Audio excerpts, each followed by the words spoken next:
So some of our big practices are around nutrient management. So we, to start off, our practices are broken down into some like required practices, and these things are either mandated from the provincial or the federal government level, Mm, or at the mill level. So the mill has hmm. specific specs that like you have to meet.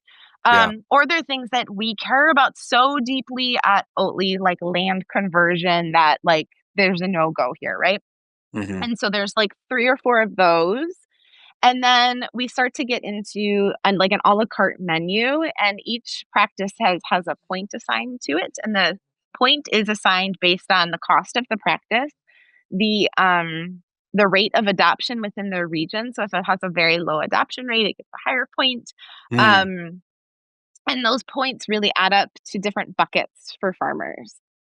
And so the practices that we offer range from integrated grazing. So we're paying really for fence rows, right? And rotation of hmm. grazing operations, which I think is amazing.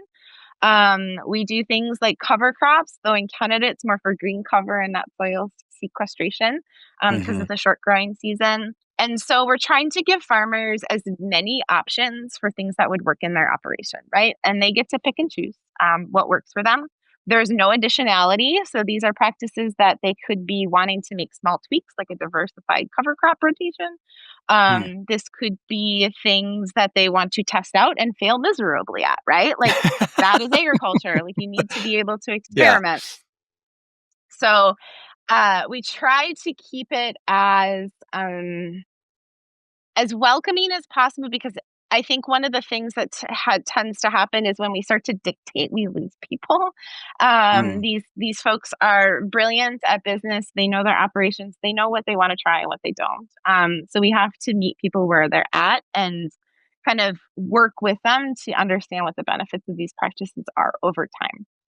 And so those 3 buckets for pricing for the first year, and these are in Canadian, so I'll do like a Canadian US translation. Yeah. The first year is like your trial. You just have to do those required practices. You don't have to do anything else. You do it for 1 year. It's about $15 Canadian an acre. Mm. And then those 3 buckets, the median price, say it in US dollars, is around 55 US dollars an acre Okay. for the practices. In Canada, it's a split payment. So we do, I think it's about 20%. I have to double check, but it's around 20% of that payment is done at the beginning of the season because there are upfront costs that we Right. inherently know exist. And Right. then the rest of it's done at the end of the season. That Mm. being said, we've had farmers who have tried to do things like cover cropping. They bought all their seed, then winter hit way earlier. And we're not like saying, no, you don't get that second payment, right? It's Mm. just more of kind of understanding what that process was throughout the season, good faith that farmers are going to do what they say they're going to do,